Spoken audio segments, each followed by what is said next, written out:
Hello dear aspirants, so let's continue our vector spaces part. So the beauty of this lectures is in the morning itself we described everything about vector spaces. So now it's now we will move on like Gatiman Express, right? Chale. So once we are known about the vector spaces, now what we have to do is applying any concept like subspaces, ठीक है, then linear combination, ultimately linear span. Basically अभी हम लोग जो करने वाले हैं वो है न्यूमेरिकल्स क्वेश्चंस, ओके. एंड जो थियरी पार्ट है वो हमने कर लिया है. अब हम उस थियरी पार्ट को अप्लाई करने वाले हैं. वेक्टर स्पेसेस लीनियर अलजेब्रा के फर्स्ट सेगमेंट से होता क्या है, जो questions they ask from the like combined, like अगर उनके पास कोई क्वेश्चन है तो उसमें वो बेसिस की भी बात कर सकते हैं और ये भी बोल सकते हैं कि इस दो सब स्पेसेस ले लिए, इनका बेसिस एंड डायमेंशन के बारे में क्या ख्याल है. तो means we can not think of कि basis will be a separate question, dimension will be a separate question. Not at all. These all terms may include in a single question. So subspaces, linear combination. From here we will move on basis and dimensions. Obviously all these things are of a vector space V over F with respect to vector addition that you can denote by this and scalar multiplication that you can denote by this. So how to get कि sum W, तो अब देखिएगा ये सारी चीजें किसकी होने वाली हैं, किसी वेक्टर स्पेस की. फाइन. सो हमने यहां पर लिया let W be a non-empty set of V. ख्याल रहे non-empty set. Then W over the same field F, मैं एक ही बार और बोलूंगा, over the same field F is a vector subspace of B over F with respect to same vector addition and scalar multiplication. Please notice these 2 points. Subspace and vector space का field same होगा, दोनों के operation same होंगे. ठीक है. If WF itself is a vector space, means W जो है आपका वो खुद वेक्टर स्पेस की सारी प्रॉपर्टी सेटिस्फाई करे तो W उसका सब स्पेस कहलाएगा. राइट.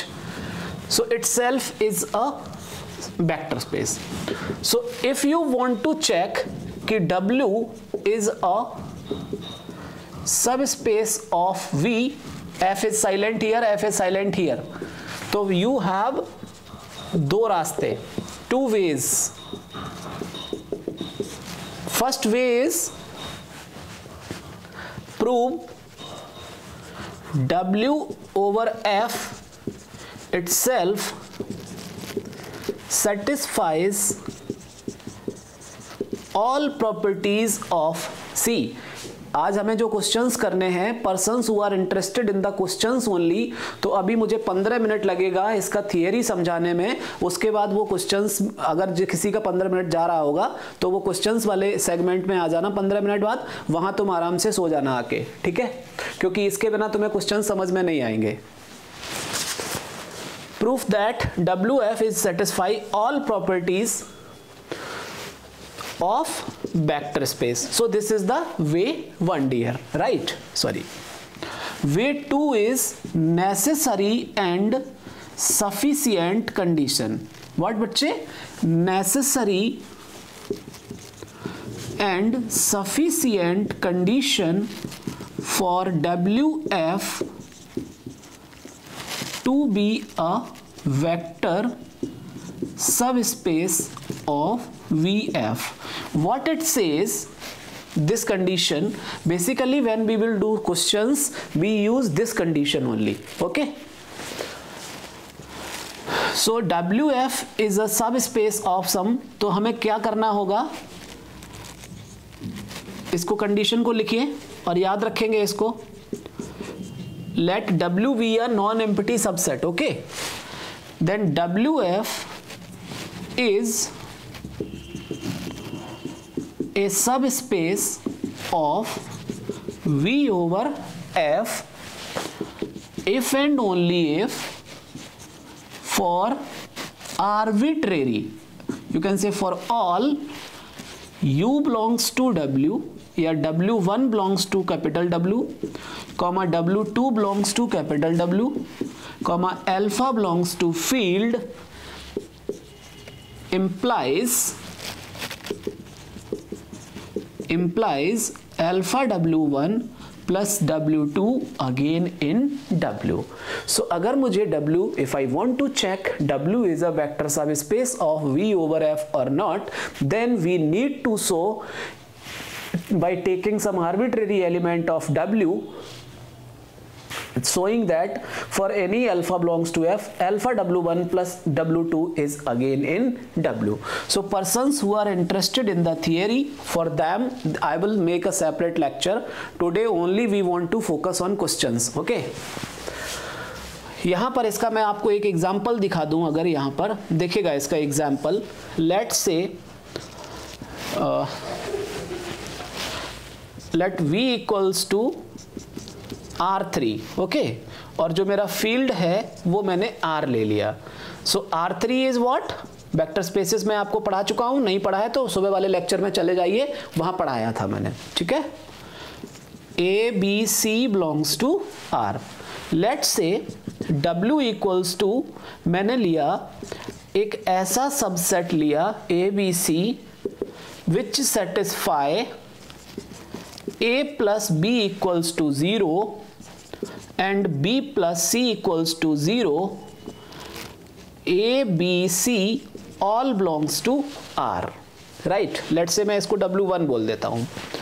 एक और मैंने W2 लिया जिसको मैंने कैसा रखा है, A, B, C such that A plus B plus C equals to 1. A, B, C all are in R. You can see here W1 is non-empty, क्योंकि अगर मैं A, B, C तीनों को 0 ले लूं तो 0,0,0 एटलीस्ट W1 में आएगा.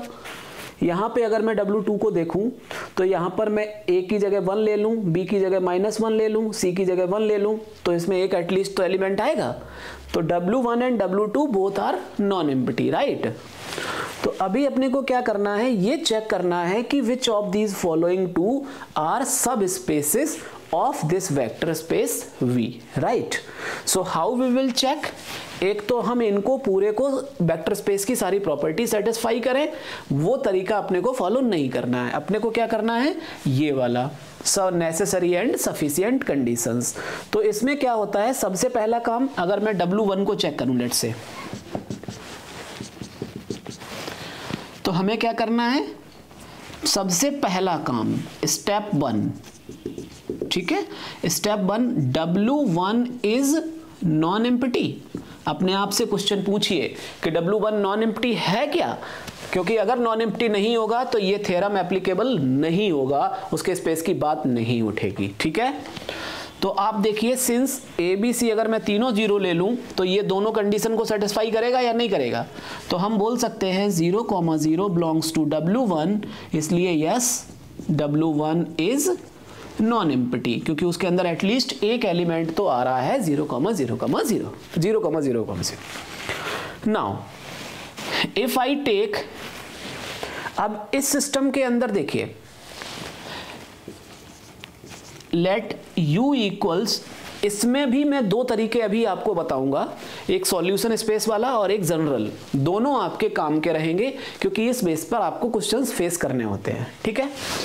तो लेट्स से मैं एक एलिमेंट ले लूं इसके अंदर W1 के अंदर. U A1, B1, C1 belongs to W1। एक V एलिमेंट ले लूँ, इसको लेट्स से स्मॉल W1, इसको स्मॉल W2 बोल देता हूँ। A2, B2, C2 belongs to W2।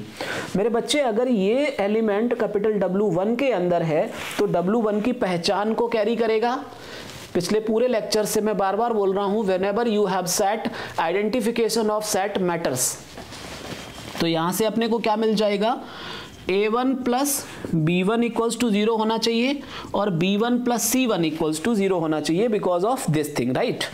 यहां से अगर मैं देखूं तो A2 प्लस B2 0 होना चाहिए और B2 प्लस C2 0 होना चाहिए because if these conditions do not hold then this element can not go inside. अरे यार W2 क्यों ले लिया, दिस इज कैपिटल W1, क्योंकि अभी तो हम कैपिटल W1 को चेक कर रहे हैं ना, उसके बाद इसको करेंगे। सो अब आप देख लीजिए, इसलिए alpha small W1 plus W2 क्या मिल जाएगा मुझे बताइए जरा। Alpha A1, B1, C1 plus A2, B2, C2. So this comes out as I told you in the n tuple space, how the scalar multiplication is defined, component wise. Alpha A1 और scalar vector addition, component wise addition. Alpha A1 plus A2, alpha B1 plus B2, alpha C1 plus C2. So this comes out as alpha times A1। देखिएगा इसको, A1 plus B1 क्या है, 0। तो अगर मैं यहां से करूं alpha A1, please check it out, हमने क्या किया, अच्छा ये कंपोनेंट क्यों लिख दिया मैंने, alpha A1 plus this. So अभी देखिएगा alpha A1 plus alpha B1 plus alpha C1 क्या मिल जाएगा, if I do addition of these things, check it out, A1 plus 2B1 plus C1 equals to 0। ख्याल कीजिए यहां पर, तो क्या मैं इस चीज को बोल सकता हूं कि अल्फा W1 प्लस W2, अरे यार एक सेकंड रुकना, बस एक सेकंड बस,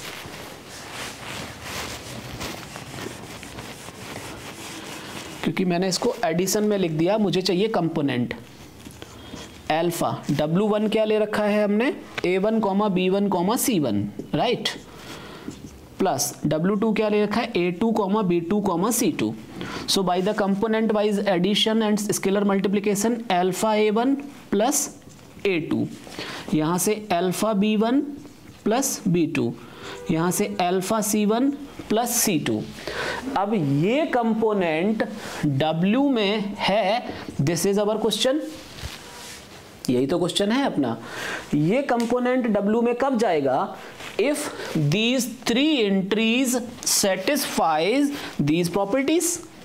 now you can check alpha A, मतलब this component alpha A1 plus A2, this is the first component, right, plus another component alpha B1 plus B2। if this goes to 0 then only ये वाला property satisfy करेगा। Similarly I can check for alpha B1 plus B2, alpha B1 plus B2 plus alpha C1 plus C2। check it out, क्या मिल रहा है, यहां से देख लीजिए A1 प्लस B1, क्या A1 प्लस B1 आपको कोई कंपोनेंट दिख रहा है, जरा इस वाले कंपोनेंट को और इस वाले कंपोनेंट से अल्फा कॉमन लीजिए तो क्या मिल जाएगा, alpha times A1 plus B1। A1 plus B1 क्या है, 0। दूसरा component A2 plus B2, A2 plus B2 क्या है, 0। So using these conditions here I will get 0, right. So what you can say, for any arbitrary small w1 and small w2 in capital W1, we have shown alpha W1 plus W2 again in capital W, because alpha W1 plus W2 is this element and this element satisfies these two conditions, first और second का addition 0, second और third का addition 0। so this is the way to use the definition। fine, कोई doubt? Another way what can be, if you have studied properly the system of linear equations, देखिएगा W1 की पहचान बताइए क्या है। Since W1 is collection of solutions of a system of linear equations. कौन से linear equations हैं बच्चे? a plus B equals to 0। मतलब क्या है, हमारे पास मान के चलिए A B C are unknowns. Okay, so if A B C are unknowns, how those are unknowns? Those unknowns which satisfy these properties. These properties are what? These are just system of linear equations. So what I can say, W1 is a collection of solutions of system of linear equations, right? और ये not over linear equations, this is homogeneous system of linear equations. इसको हम लिख सकते हैं A x equals to 0 matrix where x is the unknown vector. अब यहां पर देख लीजिए, if x1 and x2 are two solutions of A x equals to 0 matrix, this implies they will satisfy. Fine, इसलिए alpha ax1 plus ax2, since अभी मैं क्या चाह रहा हूं कि x1 x2 अगर इसके अंदर दो एलिमेंट्स मिल रहे हैं तो अल्फा x1 प्लस x2 भी w के अंदर जा रहा है क्या? तो alpha x1 plus x2 plus w2 के अंदर कब जाएगा? जब ये सॉल्यूशन बने ax इक्वल्स टू 0 का, तभी तो जाएगा। तो चेक करते हैं कि ये सॉल्यूशन है या नहीं इसका। अल्फा x1 प्लस x2, तो alpha is just a constant, so this can be written like this, alpha times 0 matrix plus 0 matrix, so this comes out as 0 matrix. What it shows, alpha x1 plus x2 is also a solution of ax equals to 0. This implies alpha x1 plus x2 goes to the collection of solutions of homogeneous system of linear equations ax equals to 0. Fine. यहां पर आपको एक formula दे रहा हूं, exam point करके लिख लेंगे इसको। What is that exam point? The exam point is solution set of ax equals to 0 is always a subspace of FNF. FNF क्यों बोल रहा हूं? If you are taking B as R3 तो मेरा F3 हो गया R3 और F हो गया R। क्लियर है? अगर मैं यहाँ C3 ले लूं और यहाँ पर R ले लूं तो F3 हो जाएगा C और फील्ड हो जाएगा R। इज ऑलवेज अ सब स्पेस, अगर इसकी एंट्रीज इससे आ रही है। मोरओवर ध्यान देना यहां पर number of free variables are of crucial role. यहां पर हिंट करके लिख लेना, यही बनेगा जाके उसका डायमेंशन। ठीक है, नंबर ऑफ फ्री वेरिएबल्स कैसे बनेगा उसको थ्योरी, उसको देखने के लिए आपको थ्योरी पढ़ना होगा और उसके लिए टाइम नहीं है आपके पास। ठीक है, आगे बढ़े। जिनको थ्योरी पढ़ना होगा उनके लेक्चर्स में अलग से लूंगा।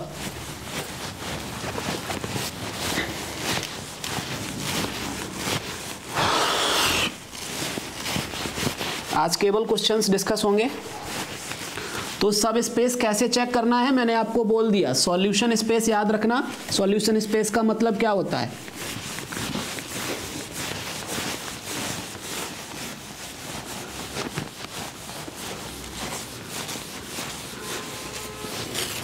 अब हम ऐसे ही करके एक दो और स्पेसेस दिखाते हैं ताकि बेसिस एंड डायमेंशन में जाके फिर परेशानी ना हो हमें। मान लीजिए मेरे पास जो B है वो है P4X।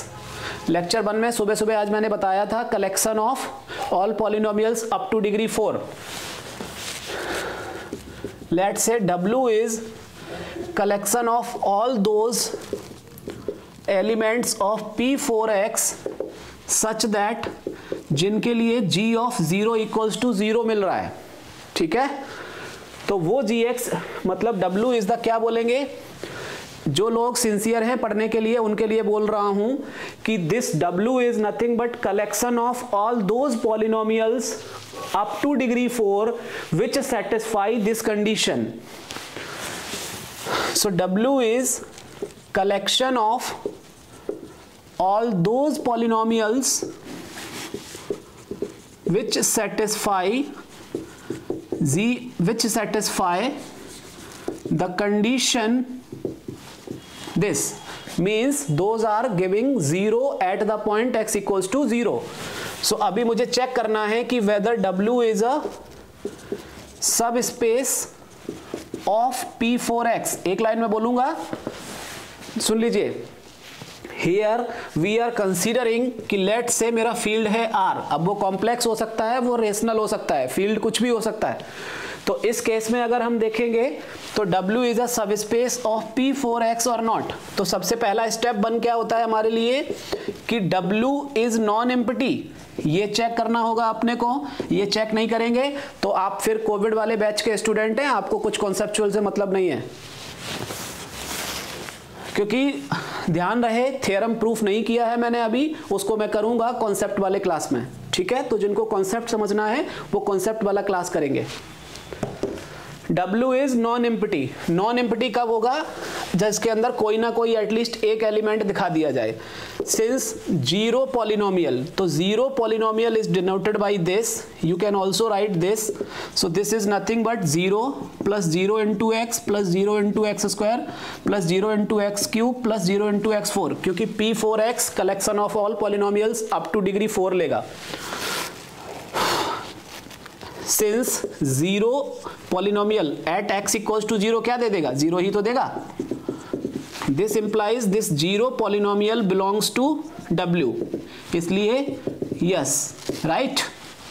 अब आगे बढ़ते हैं। अपने को क्या चाहिए होता है, w को अगर सब स्पेस दिखाना है तो w के अंदर कुछ ऐसे एलिमेंट उठाने होंगे आर्बिट्रेरी, जिनके लिए लेट से मैंने कहा px बिलोंग्स टू w। अगर px w के अंदर है तो w की पहचान को कैरी करेगा, क्या करेगा, इसलिए p at 0 will be 0 and px will be belonging to the parent set. Let's say qx belongs to w, तो इसकी पहचान को कैरी करेगा। This implies qx belongs to, क्योंकि qx p4 से तो आ ही गया कम से कम। Let alpha is some element of field, let से उसको आपने ले रखा है r। तो अभी आई वांट टू नो कि अल्फा px प्लस qx भी w में है क्या, क्योंकि तभी तो w सब स्पेस बनेगा। तो चेक कर लेते हैं ये किसके अंदर कब जाएगा। Since alpha p plus q of x, ये क्या होगा, alpha p of x plus q of x। ये हमने जब वेक्टर स्पेस सुबह पढ़ाया था आज तो बताया था। अब आप देखिए हम जानना चाहते हैं कि अल्फा p प्लस q ये 0 पर 0 दे रहा है क्या। So this will be by this formula, alpha p plus q at x ये है तो एट 0 क्या हो जाएगा, alpha into p0 plus q0। So p0 is what, 0 plus 0, so that comes out as 0, right? चलिए अभी आगे बढ़े। एक चीज मैं यहां पर और सिखा दूं, क्योंकि वो फिर बेसिस एंड डायमेंशन निकालने के लिए आपको आसानी हो जाएगा। जब w आपका कलेक्शन है, वो ऑल दोज पॉलिनोमियल्स है, यहीं पर लिख लीजिए आप चाहें तो नोट करके, क्योंकि चाहे IIT एग्जाम हो चाहे जो भी एग्जाम आप लिख रहे हैं, वहां पर बेसिस जो है, जो बेस क्वेश्चंस का जो कॉन्सेप्ट होता है वो कहीं नहीं बदलता है। मैं बार बार कह रहा हूं, लेकिन आपको क्या है ना, इस दुनिया में दो मॉडल होते हैं कोचिंग में खासकर। ठीक है, दो मॉडल कौन से हैं? एक तो होता है कि आप प्रॉब्लम्स पिछले 15 साल का प्रॉब्लम रट लीजिए और एग्जाम में जाके अपना बाजा बजबा के आ जाइए। दूसरा मॉडल होता है कॉन्सेप्ट्स तैयार कीजिए, उसके बाद अगले जैसे 4 दिन में कॉन्सेप्ट तैयार किए, फिर 4 दिन उन पर प्रॉब्लम्स कीजिए। 8 दिन की तैयारी आपका एक मॉडल डेवलप कर देती है जिसके थ्रू आप परफॉर्म कर पाते हैं। ठीक है, तो आप लोगों की जो आदत है वो पहले वाले मॉडल की है कि बस क्वेश्चन करते रहो जो आ चुके हैं, और जो आने वाले हैं, जो कॉन्सेप्ट नया क्वेश्चन डिकोड कर सकता है वो मत सीखो। एग्जाम के बाद रोना और ये कहना आके कि सर कॉन्सेप्ट सीख लेते तो काम बन जाता। चलिए खैर, मैं कॉन्सेप्ट सिखाऊंगा आज, केवल क्वेश्चन ही सिखाऊंगा। तो W is gx belongs to P4x। तो लेट्स अब gx कितने डिग्री का पॉलिनोमियल है? Up to degree 4। तो हम क्या करते हैं, इसको इस तरीके से डिनोट किया जाता है, सुबह मैंने सिखाया था ये लिखना। अगर gx ये है, also g satisfies, this implies a0 plus a1 into 0 plus a2 into 0 square plus a3 into 0 cube equals to 0। This implies a0 equals to 0। a0 मतलब फिक्स्ड हो गया। क्या हो गया? a0 फिक्स्ड हो गया, इसलिए gx मेरा क्या हो गया यहां पर? a1 x plus a2 x square plus a3 x cube. अब मैं अगर w के एलिमेंट्स को लिखना चाहूं तो w के एलिमेंट्स कैसे लिखे जा सकते हैं? एक तो 0 एलिमेंट, दूसरा अगर मैं a1 a1 का वैल्यू ले लूं 1, a2 का ले लूं कुछ भी 2 एक्स स्क्वायर, a3 का वैल्यू ले लूं -1, एक ये पॉलिनोमियल आ जाएगा w के अंदर। ऐसे ही मैं अगर a1 का वैल्यू चूज कर लूं 1/2 x, a2 का वैल्यू ले लूं 0 इंटू एक्स स्क्वायर, a3 का वैल्यू ले लूं 2000 का power 2000 x cube, this is another element of this w। तो ख्याल रहे जब आप बेसिस लिखने जाएंगे तो बेसिस के अंदर हमें इस टाइप का इंटरप्रिटेशंस चाहिए होता है। अब आप देखिए, अगर यहीं पर जैम 2021 वाला अगर आप क्वेश्चन देखेंगे लास्ट सेगमेंट में, तो उसमें उसने क्या किया है इस gx के ऊपर मान लो उसने एक और कंडीशन डाल दी, g at 1 equals to 0। तो हाउ यू विल आंसर?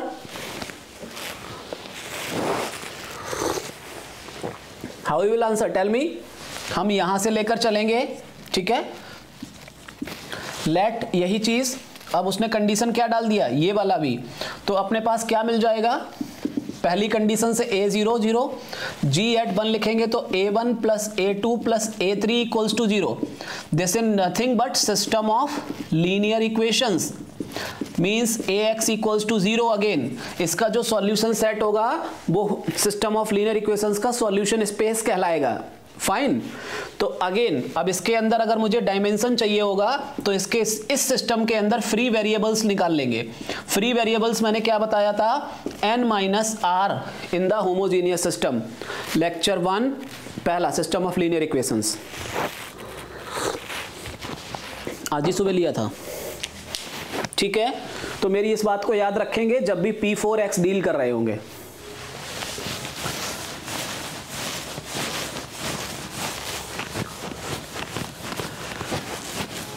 तो अब मैं बढ़ रहा हूं लीनियर कॉम्बिनेशन। कोई भी ये मत सोचे कोई क्वेश्चन रह जाएगा PYQs, सब करेंगे। सिंसियर अगर पढ़ते रहेंगे तो सब कुछ होगा। ठीक है,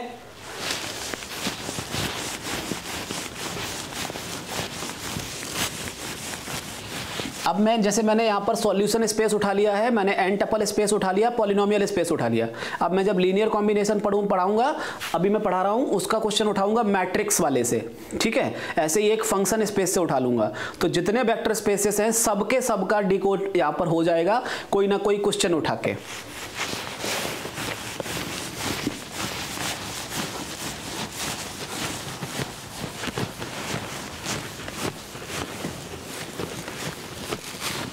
एंड वन मोर थिंग, ये जो जैसे सॉल्यूशन स्पेस में और क्या पढ़ना चाहिए आपको, क्या और सीखा जा सकता था, तो चूंकि आप लोगों के पास टाइम नहीं है, अभी एग्जाम आपका लगा हुआ है, तो जो नोट्स आपके साथ शेयर किए गए हैं, अभी मैं जितनी बात बता रहा हूं इतनी बात अगर आपने ध्यान से सुन ली तो वो नोट्स आपके समझ में आ जाएंगे। और अगर आपको अच्छी तैयारी करनी है, कॉन्सेप्ट मॉडल पे जाना है, वहां जो नए क्वेश्चंस आते हैं उनको टैकल करना है, तो आप उन नोट्स को पढ़ लीजिए, आपका काम बहुत अच्छे से होगा। ठीक है, आगे बढ़ते हैं लीनियर कॉम्बिनेशन की ओर। किसकी ओर? Linear combination.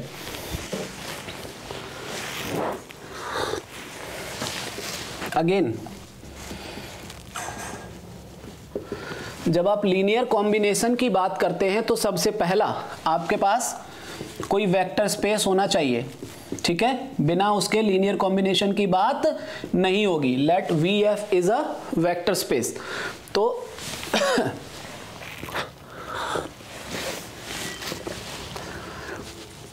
Late S is the set of vectors. क्या है? ये जो BI हैं कहां से आ रहे हैं? आपके इस V के एलिमेंट्स हैं। Okay, S is the set of vectors.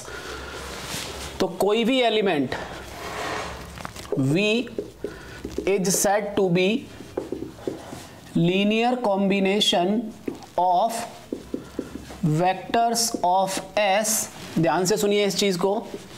If there exist scalars, focus on the word scalars. Scalar मतलब फील्ड के element. Such that V can be written as alpha 1 B1 plus alpha 2 B2 plus alpha n Vn। इस चीज को इतना याद रखना तो आपका काम हो जाएगा। फॉर एग्जाम्पल मैं आपसे कहूं कि late V equals to R4R। ठीक है, then V equals to 1 2 1 0 is a linear combination of -1 0 0 2 0 0। अच्छा, फोर्थ है तो एक और 0 0 0 0 0 3। ठीक है, क्वेश्चन मार्क। मैंने बोला चेक कीजिए कि B is the linear combination of those things. ख्याल रखें आप, if you are attending my lectures तो मैं आपको गलत नहीं पढ़ा सकता, बहुत सी चीज़ें ऐसे नहीं बोल सकता कि ये ऐसे होता है। ठीक है, मैं यहाँ मेरी तरफ से मैं मेरी इज्जत दांव पे नहीं लगा सकता। ठीक है, मैं आपसे फिर कहूँगा कॉन्सेप्ट वाले लेक्चर्स जरूर अटेंड करें। तो अब क्या करेंगे, लेट इसको कैसे देखा जाता है हम सपोज करके कर चलते हैं। डिपेंडेंस हो, लीनियर डिपेंडेंस चेक करना हो या लीनियर कॉम्बिनेशन चेक करना हो, हम मान के चल लेते हैं let V is a linear combination of, मान लो इनको V1 V2 V3 बोल दिया, तो बाय द डेफिनेशन क्या होगा बताइए जरा, क्या कहता है? Linear combination of vectors if there exist scalars, कौन से? Alpha 1 alpha 2 alpha 3 such that V can be written as alpha 1 B1 plus alpha 2 B2। किसको चेक करना है? 1 2 1 0। अल्फा 1 B1 का वैल्यू प्लस अल्फा 2 V2 का वैल्यू प्लस अल्फा 3 V3 का value. जरा इनको कंपेयर कीजिए दोनों तरफ से। पहले कंपोनेंट को अगर कंपेयर करेंगे तो minus alpha 1 plus 2 alpha 2 plus 0 into alpha 3, पहला कंपोनेंट 1। दूसरे से कंपेयर कीजिए, 0 into alpha 1 plus 0 into alpha 2 plus 0 into alpha 3 equals to 2। यहीं से बैंड बच चुका है। आप आगे और इक्वेशंस लिख सकते हैं। कुल मिला के पॉइंट, एग्जाम पॉइंट चाहें तो आप यहां लिख सकते हैं। एग्जाम पॉइंट इज कि जब आप लीनियर कॉम्बिनेशन चेक करने जाएंगे तो आपको वापस से मिल जाएगा सिस्टम ऑफ लीनियर इक्वेशंस। ध्यान दीजिए इस चीज को। ऐसे ही लीनियर डिपेंडेंस भी चेक किया जाता है। सिस्टम ऑफ लीनियर इक्वेशंस क्या मिल गया? Ax इक्वल्स टू 0, जहां x जो अननोन्स हैं अल्फा 1 अल्फा 2 अल्फा 3, तो इस देयर एग्जिस्टेंस का मतलब ये होता है कि this system has a solution at least. अगर ये आपको RHS में नॉन जीरो मिल रहा है तो यहां पर मिलेगा AX इक्वल्स टू B। अब ये सिस्टम मैंने पढ़ाया था आज सुबह ही सिस्टम ऑफ लीनियर इक्वेशंस में कि नॉन होमोजीनियस सिस्टम है तो दिस कैन बी कंसिस्टेंट और इनकंसिस्टेंट। इसका नो सॉल्यूशन आ गया, इसका मतलब आप जो सपोज करके चल रहे थे वो गलत है। अगर इसका कोई सॉल्यूशन एग्जिस्ट कर गया इधर यूनिक और इनफाइनाइटली मैनी, तो आप बोलेंगे जो आपने सपोज करके चल रहे थे वो सही था। कितनी बात क्लियर है? कोई डाउट है तो बोलेंगे। अब इनका सॉल्यूशन एग्जिस्ट करता है या नहीं करता है, इसका मतलब ये चीज होता है। अब आप लोग देखिए, जो लोग रट्टाबाजी करते हैं, जिनको समय नहीं है, वो क्या करते हैं, उनके मास्टर ने उनको बता दिया है कि जो वेक्टर्स दिए गए हैं उसका डिटर्मिनेंट लिखकर देखो और वो जीरो मिले तो वो कॉम्बिनेशन होगा, नहीं मिलेगा तो नहीं होगा, ऐसा करके। अब उनको वेक्टर्स में अगर उन्होंने R4 की जगह वहां R4 ले लिया और वेक्टर 3 ही लिए और आपका जो सिस्टम जो क्या नाम है मैट्रिक्स जो मिला कैपिटल A वो स्क्वायर मैट्रिक्स है नहीं, तो यहाँ डिटर्मिनेंट की बात होगी नहीं। तुमसे अगर डेफिनेशन पूछेंगे डिटर्मिनेंट का डेफिनेशन क्या है तो बताओ जरा, बताओ कमेंट बताओ। Determinant is what? तो determinant is a scalar value associated with some square matrix. तो अगर स्क्वायर मैट्रिक्स नहीं मिला तो ये जो डिटर्मिनेंट रट्टाबाजी किया है ये वर्क नहीं करता है। आप फिर मेरे को याद करेंगे कि हमें इस सिस्टम के थ्रू जाना चाहिए, डेफिनेशन पढ़ना चाहिए, डेफिनेशन अप्लाई करने के बाद एक सिस्टम ऑफ इक्वेशंस मिलेगा, उसके सॉल्यूशंस का नेचर चेक करना चाहिए। अगर this system has some solution then our supposition was correct, otherwise it was wrong. Clear है? लीनियर कॉम्बिनेशन अब आप चाहे PNX में चेक कर लें, चाहे PX में कर लें, चाहे जिसमें कर लें, procedure is this only.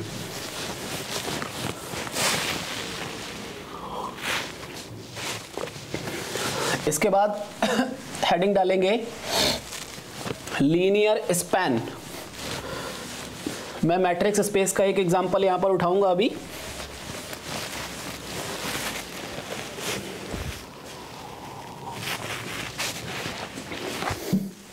Linear span, ठीक है, लिखेगा collection of all linear combinations, linear span of some set होता है। Let's say S is the B1 B2 Vn, एक सेट ऑफ वेक्टर्स है। सेट ऑफ वेक्टर्स जैसे ही बात किया तो आपके पास एक V वेक्टर होगा, वेक्टर स्पेस, ठीक है। S is the subset of V, उसके अंदर सेट ऑफ वेक्टर्स है। You want to know what are the linear combinations of linear span of S। So this is collection of all, underline कर लीजिए word all को। S is the linear span of S is the nothing but collection of all linear combinations of these vectors. तो इसके कितने linear combinations बन सकते हैं? Alpha 1 B1 plus alpha 2 B2 plus alpha n Vn, where alpha i's belongs to your field I equals to 1 2 3 up to n. If your field is finite then it will have finite number of combinations. If your field is infinite characteristic का तो it will have infinitely many like combinations. So linear span के लिए अगर मैं आपको एक example में देना चाहूं तो एग्जांपल आपके सामने जो होगा वो ये होगा कि लेट से late V F is M2/2 की मैट्रिसेस हैं, स्टैंडर्ड नोटेशन सुबह वाले लेक्चर में बोला था। V is this and S मान लो मैंने लिया है ABCD those matrices which satisfy A plus B equals 0. Fine, इसका मतलब क्या हुआ? This is collection of 2/2 matrices, those 2/2 matrices. कौन सी मैट्रिसेस? फॉर विच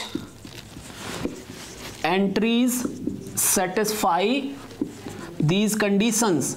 अब यहां पर एक कंडीशन दिया है तो एक लीनियर इक्वेशन। अगर यहीं पर मान लो, ध्यान देना इस चीज को, यहीं पर अगर मैं V ओवर F को ले लूं M3/3 और M4/4, ये अगला क्वेश्चन है। अगर मैं S यहां पर ले लूं all those 4/4 matrices A11, A12, A14, A41, A42, A44 such that A11 plus A22 is 0, A33 plus A44 is 0. Let's say A31 plus A32 plus A34 equals to 0. So this is what? अब इसके बारे में पूछे कि linear span of S क्या होगा, या ये इसका सब स्पेस बनाएगा या नहीं बनाएगा, ये इसका सब स्पेस होगा या नहीं। तो दीज जो कॉम्बिनेशंस हैं ये कहाँ से आ रहे हैं, ये सॉल्यूशंस हैं इसके, ये सिस्टम लिखा हुआ है Ax इक्वल्स टू 0, जहाँ x में जो अननोन्स हैं वो हैं A11, A22, A33 kind of stuff. So if these are unknowns so this is nothing but a system of linear equations again. इतनी देर में आप समझ गए होंगे कि सिस्टम ऑफ लीनियर इक्वेशंस पर मास्टर ने इतना जोर क्यों डाला था, क्या मकसद था उसका। यहाँ पर पूरे के पूरे वेक्टर स्पेस में, चाहे आप सब स्पेसेस पढ़ रहे हो, लीनियर कॉम्बिनेशन पढ़े, आपको अल्टीमेटली यही डील करना होता है। अब पॉलिनोमियल्स ले लिया, पॉलिनोमियल पे कोई कंडीशन दे दिया, इसको एग्जाम पॉइंट करके लिख लीजिए, याद करेंगे। मैं चाहे कितना भी आपको जल्दबाजी में पढ़ा दूं, लेकिन मैं मेरी ड्यूटी कभी नहीं बोलूंगा। क्लियर है? मेरी ड्यूटी जो है वो यही है कि कॉन्सेप्चुअली मैं कुछ ना छोड़ूं, भले ही मुझे कितना जल्दी जल्दी बोलना पड़े। ठीक है? System of linear equations. अब इससे क्या होगा अपने को, कुल मिला के इसके अंदर जो वेक्टर्स आएंगे, अब जैसे मान लो इसके अंदर मैं आपसे पूछूं कि 1 0 0 2, क्या ये S के अंदर होगा? आप कहेंगे नो। क्यों? क्योंकि this does not satisfy the condition A plus B equals to 0. So means this is an element which is not inside this, right? अभी आप मान लो इसके अंदर में आपने कोई दो एलिमेंट उठा लिए, B1 and B2.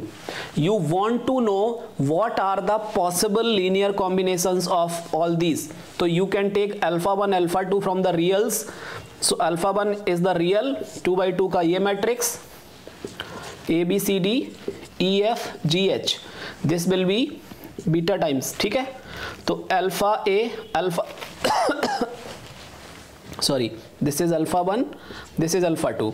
So this is alpha 1a plus alpha 2e, alpha 1b plus alpha 2f, alpha 1c. So this is the collection of all linear combinations of vectors b1 and b2. Now alpha 1, alpha 2 when can vary over the field f. एक और मेरी तरफ से exam point लिख लीजिए, if field is finite characteristic का ZP अगर आपने फील्ड ले रखा है तो alpha 1, alpha 2 will have finite number of choices. तो कितना चॉइसेस उसके पास बन सकता है, जो क्लास नोट्स आपको दिया गया है उसमें ये समझाया गया है। ठीक है?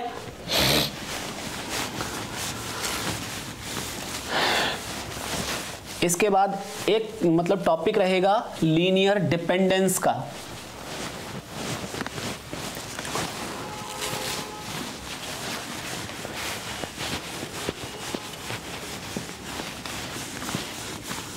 लीनियर डिपेंडेंस, लीनियर डिपेंडेंस क्या होता है? जैसे मैंने लीनियर कॉम्बिनेशन का डेफिनेशन सिखाया, आपने जो डिटरमिनेंट वाला याद किया हो वो आपके हवाले, मैं उसको यूज नहीं करूंगा और एग्जाम में भी उसका कोई काम नहीं होगा। लीनियर डिपेंडेंस, सबसे पहले आपके पास एक वेक्टर स्पेस होगा, BV या vector space, right. Let S equals to a set of vectors है, लेट से मेरे पास B1, B2, B3, Vn is linear dependent if there exist scalars। जैसे मैंने लीनियर कॉम्बिनेशन में बोला था आपको, यहां पर भी बोल रहा हूं, if there exist alpha 1, alpha 2, alpha n not all 0। जब मैं देयर एग्जिस्ट बोलता हूं, इतने दिन में आप समझ गए होंगे कॉन्सेप्ट पढ़ते पढ़ते कि डायरेक्ट मेरा जो टारगेट है वो क्या है। टारगेट है कि मैं ये लेकर चलूंगा कि लेट V इज LD, और ये दिखाना पड़ेगा कि वहां पर ऐसे alpha 1, alpha 2, alpha n exist करते हैं।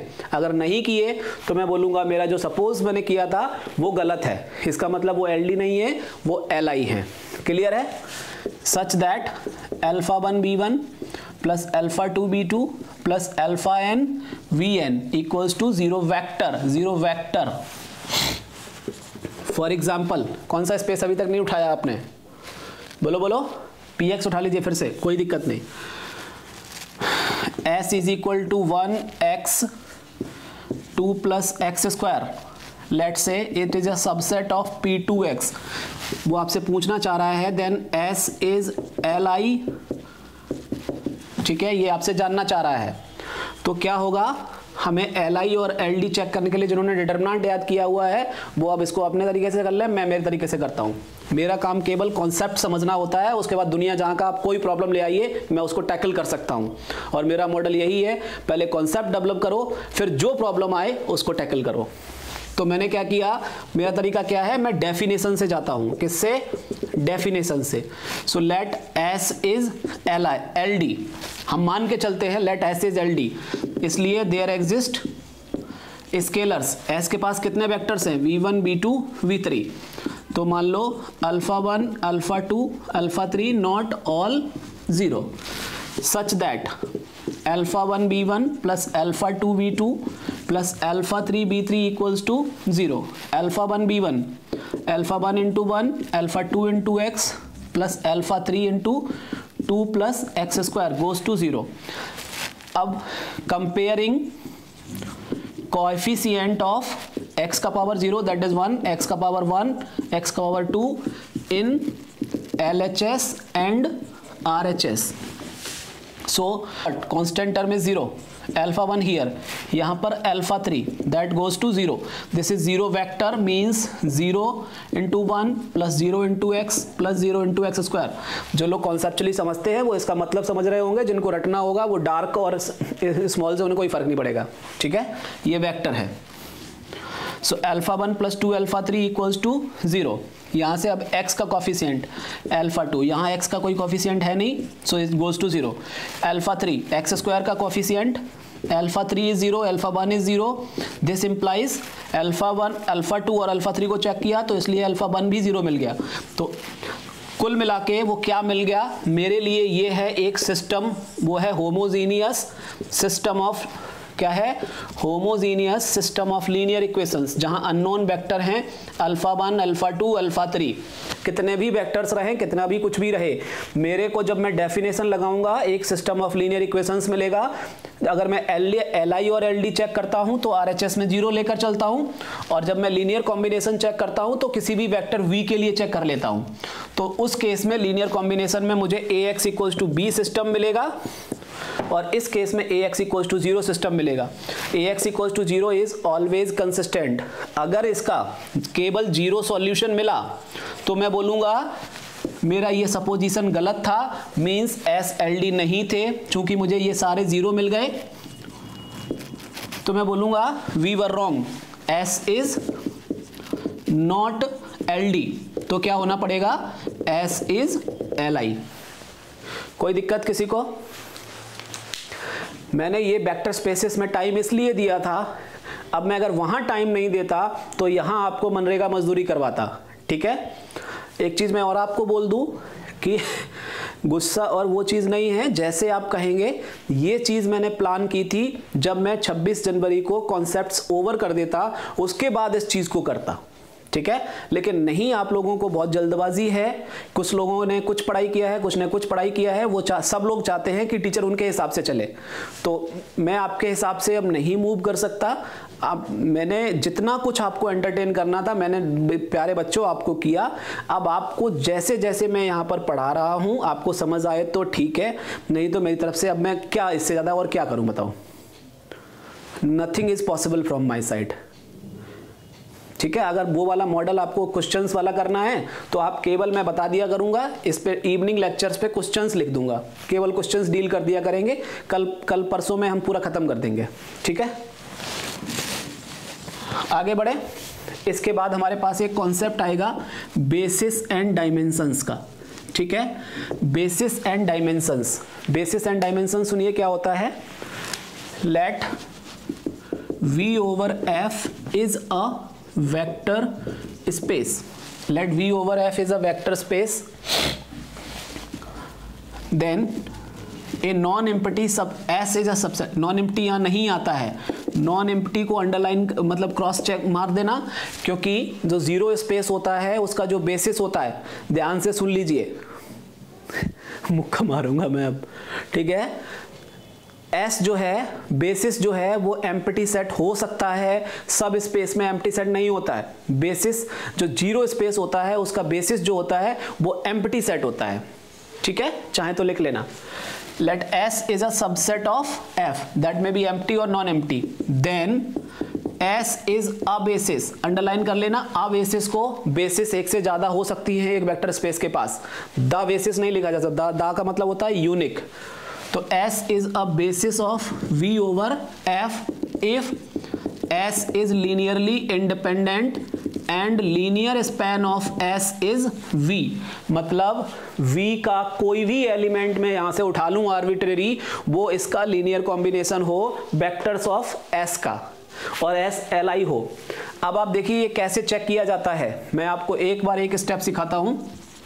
क्वेश्चंस एक एक सेकंड के होते हैं जैम के, जितना मैंने आज पढ़ाया है इतने से आप जैम का एक एक क्वेश्चन कर सकते हैं अगर कॉन्सेप्ट पर आपका दिमाग गया होगा तो, क्योंकि मैं कॉन्सेप्ट यहां नहीं छोड़ रहा हूं। फेस पर एक्सप्रेशंस कुछ भी रहे, मैं जानता हूं, I am responsible, I am honest to my duty. चलिए आगे बढ़े।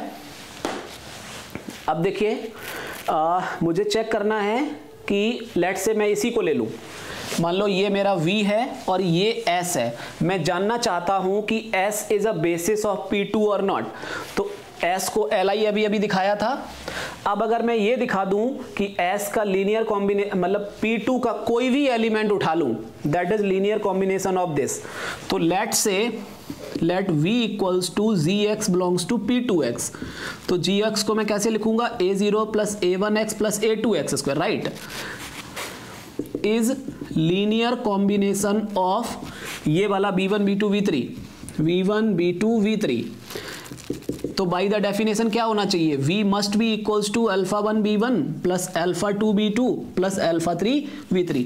V क्या लेकर चल रहे हैं, A0 plus A1x plus A2x square. Alpha 1 V1 क्या है 1, अल्फा 2 V2 क्या है x, अल्फा 3 B3 क्या है 2 plus x square. This implies A0 plus A1x। अब यहां से क्या कीजिए, कंपेयर कोएफिशिएंट ऑफ x के पावर्स। तो अगेन आपको क्या मिलेगा, अल्फा 1 कांस्टेंट टर्म कितना है, alpha 1 plus 2 alpha 2 equals to 0, x का कोएफिशिएंट अल्फा 2 दैट इज यहां पर x का coefficient, right, alpha 3 x square का कोफिशिएंट। अगेन आपके लिए अल्फा 1 अल्फा 2 अल्फा 3 का वैल्यू मिल गया, मेरे लिए this is nothing. A0 A1 A2 अगर तीनों जीरो हो जाए तो वो हो जाएगा Ax इक्वल्स टू 0 सिस्टम, नहीं तो this is again a system of linear equations Ax equals to B। अब इसके अंदर अगर मुझे नंबर ऑफ फ्री वेरिएबल्स की बात करनी पड़े, ठीक है, तो कैसे पता चलेगा, n माइनस आर। ये मैं बता चुका हूं आपको, इट डिपेंड्स ऑन, अगर सिस्टम नॉन होमोजीनियस है तो, अगर होमोजीनियस है तो n minus r number of free variables आप वहां से लिख देते हैं, अगर नॉन होमोजीनियस है तो r, r1 और n की बात करते हैं। If you are confused about this, I have already discussed in the morning lecture. So ultimately again I am saying, if you want to check basis of some vector space, that should follow this procedure. Ultimately you will land up here, जहां से class start किया था इसी system के साथ में start किया था और हम पहुंचे भी वहीं पर। कोई दिक्कत यहां पर किसी को भी? अब सुन लीजिए डायमेंशन क्या होता है। Dimension of a vector space is nothing but number of elements in a basis. Conceptual वाले क्लास में मैं आपको बताऊंगा कि number of elements in any basis of a vector space are same. तो किसी भी बेसिस में जितना नंबर ऑफ एलिमेंट होगा उतना ही उस बेसिस का डायमेंशन होगा। लेट्स से अगर मैं इसका डायमेंशन जानना चाहूं, डायमेंशन ऑफ P2x, तो since S is a basis, don't think these are two element, this is just one element V3, this is just one element, this is just one element, so dimension of P2 is 3। Moreover dimension of Pnx जो होता है वो होता है n+1 और dimension of Px जो होता है वो होता है infinity. Px is the polynomial of polynomial space, collection of all polynomials किसी भी डिग्री का। Is that clear? So this is how you deal the basis and dimension. Fine. इसके बाद में एक कॉन्सेप्ट और है अपने पास। अब आप क्वेश्चन देख लीजिए, आईआईटी जैम के कोई भी क्वेश्चन उठा के अगर आप देखेंगे, चाहे मतलब व्हाटएवर क्वेश्चन, उसके अंदर कंडीशंस पढ़ते जाइए। जैसे मेरे हाथ में एक 2021 का ही एक क्वेश्चन है, मैं आपको एक डेमो करके जरूर दिखाऊंगा कि जितनी बातें मैं बोल रहा हूं वो कोई हवा में नहीं है, बहुत सॉलिड है। देखिएगा, अगर आपने मेरे ये बेसिस सीख लिए, कोई क्वेश्चन दुनिया जहां का बना रहे नहीं छूटेगा आपसे। क्वेश्चन है 2021, ठीक है। क्या कह रहा है? Let B be the real vector space, सुन लीजिए आप लोग, V be the real vector space of all continuous functions. Continuous functions कहां से है? f such that 0,2 to r। Function space पढ़ा रहा था तो बताया था कि फंक्शन स्पेस क्या होता है। बोल रहा है such that it is restriction of f to the interval is a polynomial of degree. बोलता है अगर इंटरवल को रेस्ट्रिक्ट कर दिया जाए 0 से 1 में, तो ये पॉलिनोमियल है अप टू डिग्री 2 की। और अगर इसको 1 से 2 में ले जाया जाए, पॉलिनोमियल ऑफ लेस देन और इक्वल टू 2, और अगर अप टू 2 में ले जाया जाए तो बोलता है function is up to degree 3, a0 a1 a2, यहां मान लो b0 plus b1x plus b2x square plus b3 x cube. This is given in the question. बोलता है कि v इज द कलेक्शन, सुन लीजिए ध्यान से, v is the collection of all continuous functions. Continuous को underline कर लीजिए। सच दैट कि f ऑफ x इस इंटरवल में अप टू डिग्री 2 की पॉलिनोमियल्स रखता है, इस इंटरवल में अप टू डिग्री 3 की पॉलिनोमियल्स रखता है। फाइन। उसके बाद एक और बोल दिया, सच दैट कि f एट 0 इज 0। देन उसने पूछ लिया आपसे find the dimension of v। इस क्वेश्चन मैंने जितना कॉन्सेप्ट सिखाया है आपको, मैंने कहीं कुछ नहीं कहा आपसे, केवल अपने डेफिनेशंस को यूज करते हुए चला जा रहा था। अब आपको एक डेमो दे रहा हूं कि अगर मेरी डेफिनेशंस क्लियर रहें तो ये सब झूठ मूठ का तमाशा 1 सेकंड का होता है। क्वेश्चन पढ़ेंगे तो आपको पहली बार पढ़ने में हवाइयां उड़ गई होंगी कि पता नहीं क्या पूछ रहा है, लेकिन अगर आप डेफिनेशन वाइज जाएंगे, आराम से मूव करते रहिए। क्या बोल रहा है? f at 0 is 0, this is the condition 1। लगाइए f एट 0। f एट 0 किस में पड़ेगा? इस वाले में। तो a0 plus a1 into 0 plus a2 into 0 square equals to 0। This implies a0 equals to 0। दूसरा कंडीशन कंटिन्यूअस फंक्शंस हैं, तो 1 पर कंटिन्यूटी, कंटिन्यूअस फंक्शंस ले रहा है, focus on the word continuous.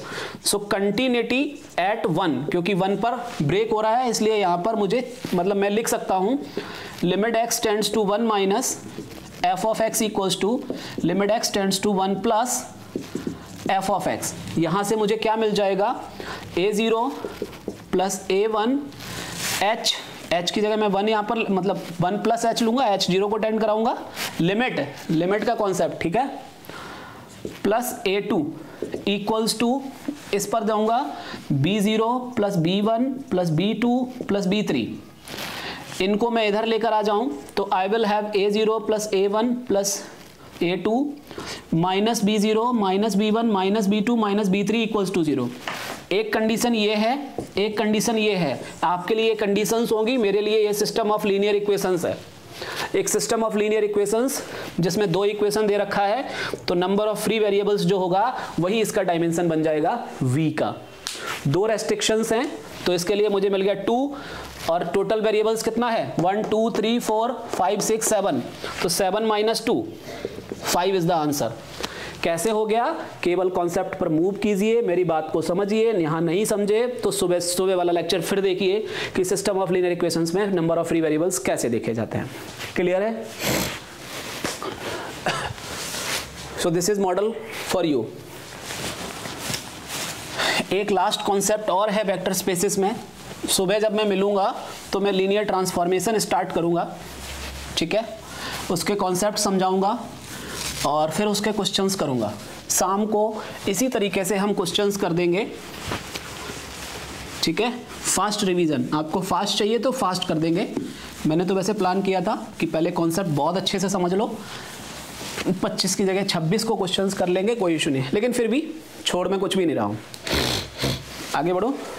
तो एक है sum of, that is the last topic of this vector space, sum of subspaces. तो let if W1 is a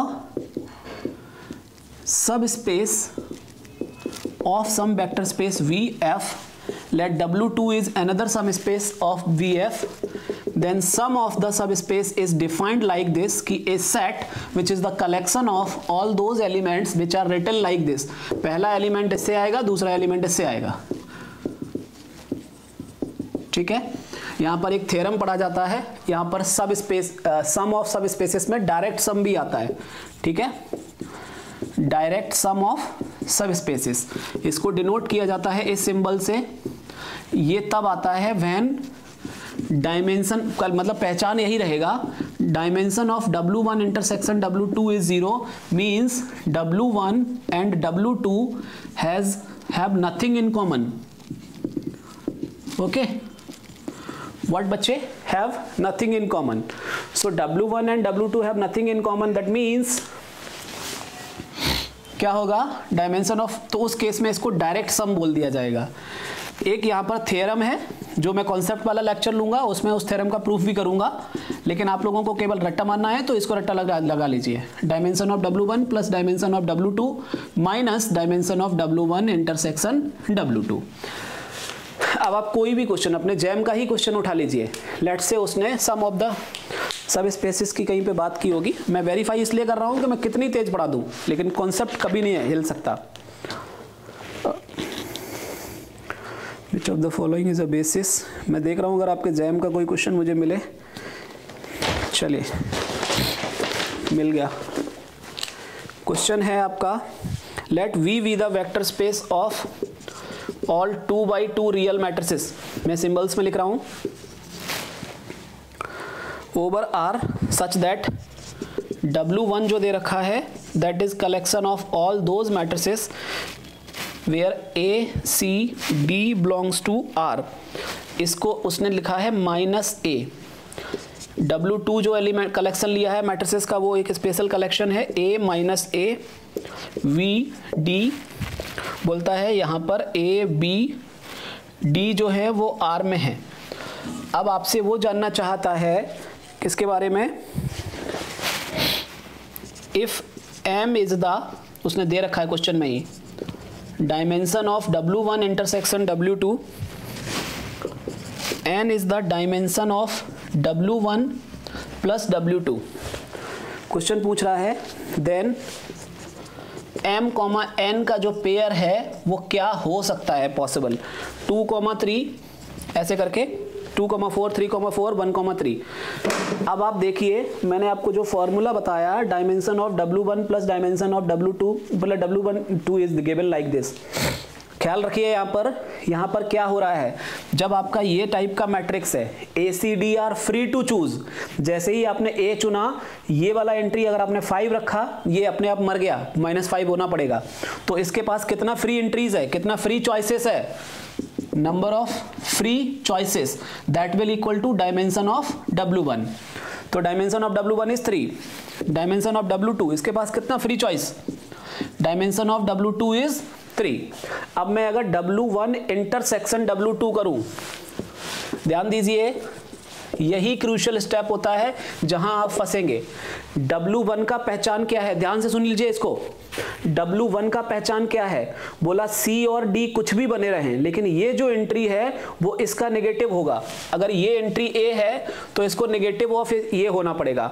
W2 का पहचान कहता है कि अगर ये A है तो इसको नेगेटिव A होना पड़ेगा, और D अपना फ्री घूम रहा है, यहां पर भी फ्री है, यहां पर भी फ्री है। So here A belongs to R, D belongs to R, तो इसके अंदर कितना free choices, 2, A and D। तो dimension of W1 intersection W2 मुझे कितना मिल गया, 2। Now apply this formula and use this, apply this formula, आपको मिल चुका है 3 + 3 - 2, dimension of W1 plus W2 जो है वो आपको 4 मिल गया है। तो M क्या मिल गया मुझे, ये देखिए 2, और N का वैल्यू क्या मिल जाएगा, 3 + 3 - 2 that is 4। So your answer is 2, 4। That is your IIT JAM का क्वेश्चन। समझ रहे हैं ना, कॉन्सेप्ट पर अगर पकड़ होगी ना तो आपको 2 सेकंड लगेंगे। आपको बताना था इसलिए मुझे सिखाना भी पड़ा यहां पर, नहीं तो चमकता है दूर से मुझे, क्योंकि जब मैं सब स्पेसेस डील करूंगा कॉन्सेप्ट वाले स्पेस में, तब आपको ये चीज एकदम से क्लियर हो जाएगी कि अच्छा ये चीजें हैं। अच्छा, जो IIT जैम वाले हैं, अब मैं थोड़ा रिलैक्स हो जाता हूं, चिंता करने की कोई जरूरत नहीं है। सुन लीजिए ध्यान से, अभी तक जो मैं स्पीड पर चल रहा था वो मेरी एक स्ट्रैटेजी थी, ठीक है। आपको डरा नहीं रहा था, क्योंकि जब मैं क्वेश्चंस करना है ना मुझे, क्योंकि जो सुबह मैंने 3 घंटे लेक्चर में एनर्जी डाली थी, अब आप मुझे एक्टर कह सकते हैं, ठीक है, मैं एक्टिंग अच्छी कर लेता हूँ। What I am saying? मेरे प्यारे बच्चों, मैं किसी से गुस्सा नहीं होता हूँ, कभी नहीं होता हूँ, लेकिन आज मैंने पता क्या सोचा कि आज ना इनको सवाल ही करवा देते हैं, ठीक है। और मेरे लिए तो सवाल ये ना सब छुटपुट है एकदम। तो मैंने क्या किया, चलो डेफिनेशन बताते जाओ इनको। अब वही डेफिनेशन मैं आपको आराम से भी समझा सकता था। अब चूंकि क्लास हो चुका है, इसके बाद रिकॉर्डेड लेक्चर आपके पास रहता है। जहां जहां दिक्कत आए आपको, आप मेरे शब्दों को सुन लेना। आप यकीन मानिए, ये पूरा जो लेक्चर मैंने लिया, ये सब स्क्रिप्टेड था मेरे दिमाग में कि मुझे आज ऐसे पढ़ाना है, हर टॉपिक का क्वेश्चन ऐसे उठाना है, और आपको ये फील करा देना है कि सुबह जो मैंने कॉन्सेप्ट वाले में ताकत डाली थी, उसके बाद ये सब चुटपुट है, कुछ नहीं है मेरे लिए। Is that clear? तो अभी क्या करेंगे हम लोग, टाइम हो गया, तो इसके बाद आपको जो नोट्स शेयर किए गए हैं, उन नोट्स में एक काम जरूर कर लेना, ठीक है। ये क्या होगा, जो नोट्स आपको दिए गए हैं, ये सारी चीज़ें वहाँ पर, जैसे M2/2, P2, PN में कैसे कैसे क्वेश्चंस बन सकते हैं, तो चूंकि सारे तो यहाँ पर करूँगा तो वो 2-4 दिन लग जाएंगे, है ना। अब आपको इतना मैंने बता दिया आज 1-1.25 घंटे में कि आप वो नोट्स बहुत आराम से पढ़ पाएंगे। कोई दिक्कत किसी को भी? चलिए, हाउ वाज द एक्टिंग? चलिए कोई बात नहीं। क्वेश्चंस एक्टिंग क्या है ना, मैं आपको ये फील कराना चाहता था कि मैं जिस दिन चाहूंगा ना आपको कि आज मुझे 3 टॉपिक के क्वेश्चंस कराने हैं, मैं खड़ा होकर 4 घंटे में वो क्वेश्चंस करा दूंगा। ये मेरी स्ट्रेंथ है, and I love it, I am proud of it. Okay, चलो सुबह मिलेंगे हम लोग लीनियर ट्रांसफॉर्मेशंस, ठीक है। कॉन्सेप्ट्स में बहुत ज्यादा ताकत नहीं डालेंगे, सुबह लीनियर ट्रांसफॉर्मेशन और आइगन वैल्यूज दोनों चीजों को हम लोग कर लेंगे, ठीक है। सुबह मिल पाएंगे हम लोग, मुझे देखना होगा अभी एक चीज, मैं आपको मैसेज कर दूंगा, क्योंकि कल मेरे ऑफलाइन लेक्चर्स शायद ज़्यादा हैं, मीटिंग्स भी हैं। देखता हूं मैं, जैसा मैनेज होगा आपको इन्फॉर्म कर दूंगा। Okay, good luck.